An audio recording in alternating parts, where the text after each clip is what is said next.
vaping. This is what we're talking about now. No, we're not vaping in the studio. That's not allowed. Isn't it? I know we can't eat or drink. We can't. We can't vape either. Okay. We can laugh. All right. That we can do. And Bill Bogart joins us in studio, and we are chatting about vaping. So, Bill, younger people, when we talk about vaping, first of all, I never think of it in terms of young people doing this. I wasn't even really aware of it as someone who's never even been a smoker. I remember walking down the street one day and seeing a club that just opened called Cold Turkey, and I thought, what on earth is that? And it was a vapor bar. And that's when I first started I went to the website, looked at it, started to understand what vaping was. And still, I never imagined that as something that would be attractive to kids, yet they're picking it up. They're really picking it up. Statistics out of the Center for Disease Control in the States and Canadian statistics as well indicate that the vaping rates amongst kids have risen quite dramatically in the last couple of years. Now, I want to immediately say a bit of an offset here is that the smoking rates among kids are declining. Right. So, and that's as smoking rates are declining generally. So that's good news. But vaping, we got a lot of vaping going on. So, okay, for someone like me who was completely unaware as to what it was up until fairly recently, for people who are like me, what is vaping? What is it? Well, it can be done in a number of forms, but basically you have a cartridge and it's turned into vapor by a little electronic mechanism inside the housing unit, and you then inhale the vapor. Right, and what vapor would this be? Well, yeah, they're actually ones that have no nicotine in them at all. Well, in Canada, I went through the we're talking e-cigarettes Right. are one aspect. So I took e-cigarettes.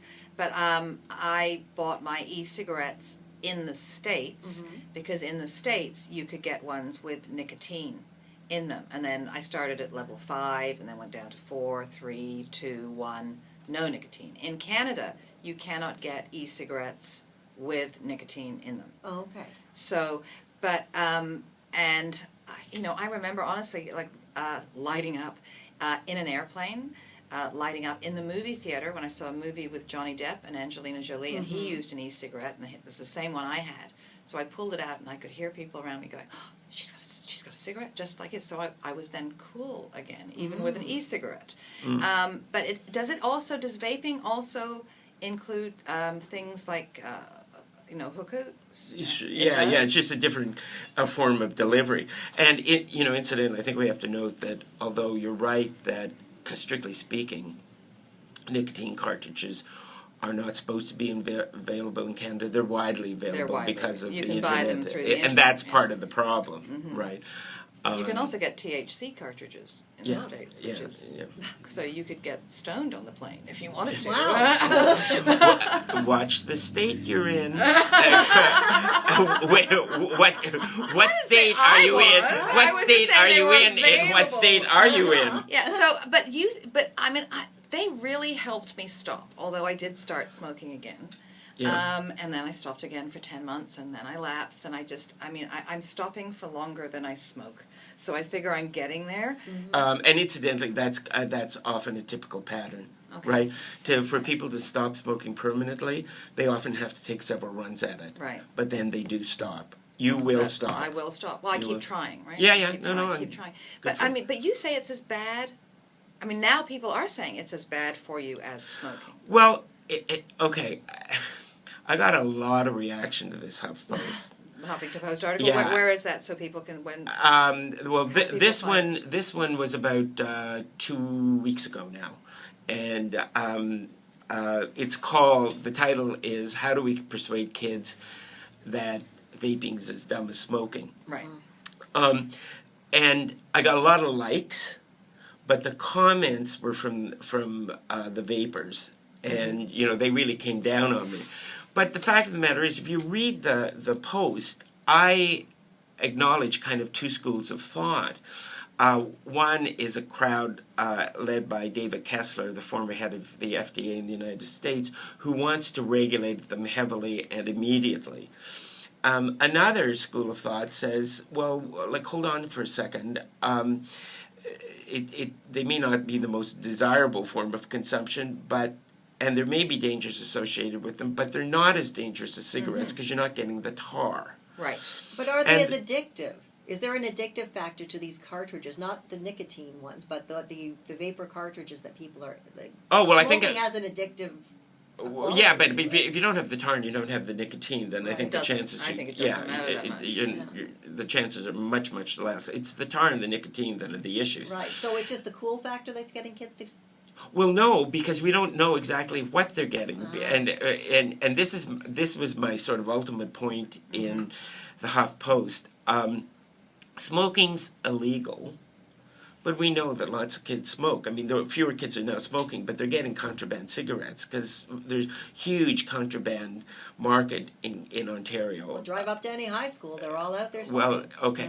Yeah. And vaping, even I think the most enthusiastic vapers agree that a 12-year-old shouldn't be vaping because they're physically not fully developed, they're intellectually not fully developed, etc., etc. And happy to say that just this week, Ontario finally outlawed the sale of flavored and e-cigarettes to kids younger than 19. But my point in the Huff Post is they're still going to be able to get them if they really want to. So we have to be able to deliver a message to these kids that, look, if you smoke or if you vape, you're really the ones that are being manipulated. Right, like if you've got issues with your parents or you've got issues with your schools, resolve those issues in some way, but don't defy them by smoking or vaping just because they're telling you not to. Because all you're doing is becoming pawns of the cigarette companies and the vaping companies. And here's my problem though with the whole teenage mentality. I mean, I know I can remember back that far. Was about rebelling and the rebellion side being the cool factor. Yeah, right? No. So then if we, when you saw James Dean with the cigarette pack, rolled up in his T-shirt sleeve, and it just looked cool, and you just wanted to, it was just part of the whole thing. Yeah, emulate it, be part of that gang. So now, and I mean, everyone was smoking. I mean, I just finished binge watching Mad Men, and I mean, my God, try to give up smoking when you're binge watching Mad Men. Forget it. When you get into the 90s and 2000s on Sex and the City, there was constant smoking. Constant smoking. So then, if we go, what I'm trying to get to is if we go the other way and say that it's smoking is out and it's like you're a pariah of society, you're way out in the outfield if you have to go and have a smoke, then don't we make it cool again? Don't we heighten the rebellion factor for kids? Oh, and this is the part of the issues that I want to raise. Right? Okay, well, here we go. No, I mean, I think with that core of kids who are smoking and or vaping, because some of them are doing both, right? I mean, that's and some adults are doing both, right? We first have to note that the vast majority of kids don't. So the changing social attitudes and the regulatory framework that has discouraged smoking has actually been quite effective with most kids. Right. And that's critical, not only because we don't want people who are not fully physically developed and fully intellectually developed to take on a habit, but we also know that if somebody doesn't smoke before plus or minus the age of 20, they're very unlikely to become lifelong smokers. So a huge battleground in terms of any consumptive habit, alcohol, recreational drugs, gambling, and certainly smoking and vaping are kids. Like, we have to find a way to get to the kids. But you are very right in raising the point that the message has to be the right kind of message, or you can drive those kids the other way. It's just like I do think I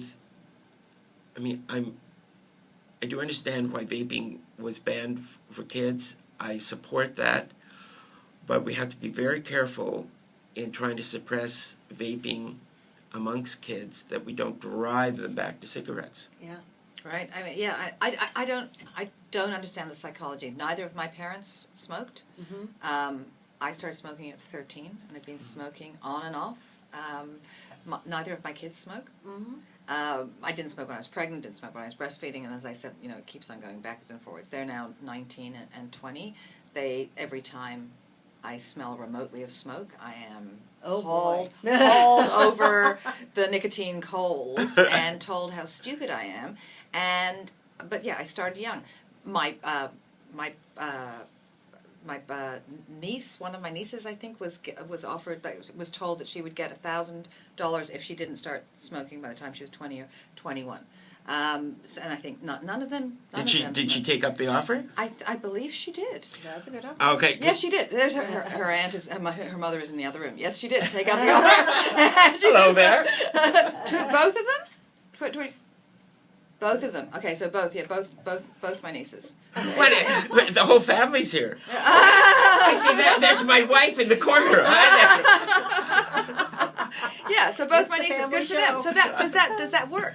And I mean, and offering that amount of money, 20, 21. Well, I think she's 22 now. Can we leave vaping just for a minute? Yeah, sure. And cigarettes? Yeah. Well, I just did a post that came out on Monday on a program that actually rewarded people for smoking. Okay, well, let's take a break. Let's take a break. Yeah, we'll take more. a break. We'll talk more about that because obviously, if it worked for my wonderful nieces, then maybe it will work for other people. And it did. You wanna know what she said? She might just change your life. We're talking about the harm of risky behavior, and you were saying that you had a new article out on Huffington Post about Paying people to stop smoking. paying people to stop smoking. We could try it with me. Well, Okay. they tried it with thousands. CFS, the big pharmacy chain in the United States, stopped selling cigarettes in 2012. It just said, we're not doing it anymore. So full credit to them. So they decided that as part of their corporate image and part of their concern for their employees, they would encourage as many of their employees to stop smoking, those who otherwise did smoke. So how they went about it, and they hired social scientists, so the study was done rigorously. They had two programs. You could either take the reward program and you'd be given, I think, $800 if you did not smoke for 6 months. Or you could take the penalty reward program where you would get, I think, $500 if you didn't smoke for 6 months. But if you started smoking during that 6 months, you would have to pay, I think, $250. See, I like that one because there's a downside to Yeah. it. And you're smiling. No, very interesting because those who took the penalty reward option, that had a higher success rate. Ta-da! There you go. However, There's always a you however. had the option of which option you wanted to take, and far more, unlike you, Kate, far more people elected the reward system only. So I think that said something about what most people are like. Most people are risk averse. Yeah, risk averse and no accountability. And because far more people elected that option, even though fewer people in that option were successful than the one in the penalty one, overall, that option led to more people quitting smoking. So I use this as an example, really, of us thinking more imaginatively, being more flexible about how we implement social policy. You had me on a couple of months ago on a segment called "Should We Reward People for Healthy Choices?" I don't know if you remember that. I do. I remember That was Capri. more like healthy. Yes. Okay. The Congestion and Parking Relief Initiative in Right. California, and the reward program for people going into a gym and exercising. So the point I made was to skeptics, look, I understand the whole notion of just actually paying people to do something that's otherwise good for them may seem strange but at first glance, but we actually, there are many other areas where we do reward people for making good choices, including government programs like RSPs, right? We give incentives for people saving for their retirement, or no capital gains on your principal residence to encourage people to have their own homes. So there's actually many areas where for quite a long time we've been rewarding people, and these ideas are now moving into the health area. Well, I was going to say, because wouldn't that also mean, I would think, but I don't know because I don't have the numbers in front of me, that we would be saving on, as a society, on our healthcare. Well, and this is the point that I make in the Huffington Post. Whatever one's view is of what's this about rewarding people for doing something they should otherwise be doing anyway and that's good for them, if you can get past that, then I do think you get into this kind of hard numbers of you're offsetting the costs of the program against the health system. As a whole, does it seem that society is more willing to accept such a system in regard to diverting people from obesity, as opposed to away from smoking? Well, but that was part of the post on rewarding healthy living. We're actually moving in that direction. Think of the Children's Fitness Tax Credit, where it's really a voucher run through the tax system that rewards kids and their parents for getting more exercise. But are we more accepting of the idea of healthy eating and exercise and everything, and do we look at it differently? Do we reward people to not smoke? Do we look at it the same way as the food versus the smoking? Well, you know what? That's a terrific question, and I think we're just in the middle of all this, right? We're just starting, and we're starting to experiment more in ways that I think we really have to. Most of us are a bit fatigued at this notion of the heavy hand of the state, where we just pass along, we tell people, and some people obey it, some people don't obey it. We have problems with compliance, and we have problems with philosophical problems, and I think these ways of doing things may get us where we want to go with less intrusion and with greater flexibility. And I do want to note, remember, this particular program I'm talking about was not government, it was the private sector. Yeah, of course. CVS. It seems to me that we become old judgy on people because we look at food as something that, it's all there, we all eat it, everyone does, everyone has bad choices, society's made it so that so much food is fattening, you can't even tell what's on the label, blah, blah, blah, blah, blah. Obesity is nobody's fault. And then they look at smoking and say, well, you went to the store and you bought the cigarettes and you made the choice to smoke. And there's that judgmental difference. There is a judgmental difference, and I've actually thought about this a lot because we don't like the notion of stigma, and I'm certainly opposed to stigma in terms of people who are obese. But the fact of the matter is, I do think we stigmatize smokers. Oh yeah. And I don't like it, but I think we love you, Kate. I don't want to be a smoker. So I don't want to be a smoker, but I got to tell you, I know people that smoked and were addicted to heroin, and they said it was harder to kick the smoking. Oh yeah. Oh, I think that there would be studies to back that up. I mean, if we were starting out, and this were day one, and we were choosing substances to really interdict and prohibit, I think actually tobacco would be at the top of the list. Who makes the e-cigarettes? Oh, a whole bunch of folks. Yeah. Whole bunch of folks. Are they tobacco companies? I'm just think, wondering if it's really. like... no, I think the tobacco companies have something to do with it, but certainly not exclusively, because that vaping thing, I got this conversation going back and forth between tobacco companies and vapors that just kind of let me out of the equation. They started arguing between themselves. But just getting back to the reward program, how people might be open to it, I do want to say I got, I think, 25 comments, most of which were quite skeptical or negative, but I got over 900 likes. Wow. Yeah, so I think people read it, and not just because of me, but I think people are open to this idea. Look, let's try to figure out other ways to get where we want to go in terms of good So policy goals. what is the message? I mean, I know you're an expert on, you know, the risky behavior, the society, and the law, but have you been able to figure out what the message is that we need to tell young people about vaping? Is it without increasing their likelihood of rebelling and saying, well, it's cool to do it? Well, as I suggest in the HuffPost, and look, I may have some expertise, but anybody who tells you that they know the exact answer to many of these issues is fooling you. Okay. I mean, much of this has to be done by trial and error, and Right. when we think about the curtailing cigarettes over the last 40 years, there's been a lot of trial and error.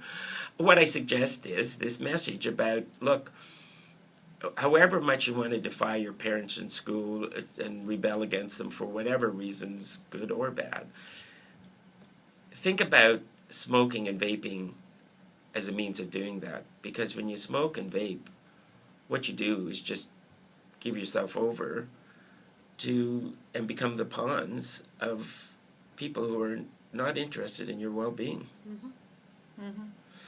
Now, how we get that message to them in a very straightforward, compelling way, I'm not sure. I think, somebody who they would look up to and emulate. Remember your James Dean example? Mm-hmm. Well, we want a kind of Right. anti-James Dean example. Right. Somebody who thinks they think are cool, who will say, you know what, smoking and vaping at your age is just dumb.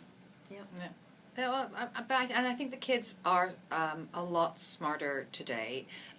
I think they are aware of when they're being sold to, when they're being advertised to, when they're being pitched Yeah. to. I think they're far more media savvy. Oh, and most are, right? I mean, they have it, like most don't, right? So that's the good news. But it's getting at that core, because I said before, you take it up, smoking, and I think vaping in your teen years, you're much, much more likely to then do it throughout your life with all the health consequences that will ensue. Yeah, oh yeah, that's true. All right, so Bill, where can people connect with you if they want to find out more about this? About your articles? I'm on Huffington Post. My latest book is Regulating Obesity, Government, Society, and Questions of Health, which is available online at Oxford University Press, New York. And you can follow me at W Bogart 2. You're on Twitter, that's right. I am. W Bogart too. We harassed him because we couldn't promote him enough. Get it, Twitter. Yeah, right. I did it. Yes, ma'am. All right, Bill Bogart, we'll have you back for sure. It's always a pleasure. Thank you very much for coming in. Thanks so much for having me on. Click the channel subscribe button for full-length interviews and more from What She Said here on YouTube.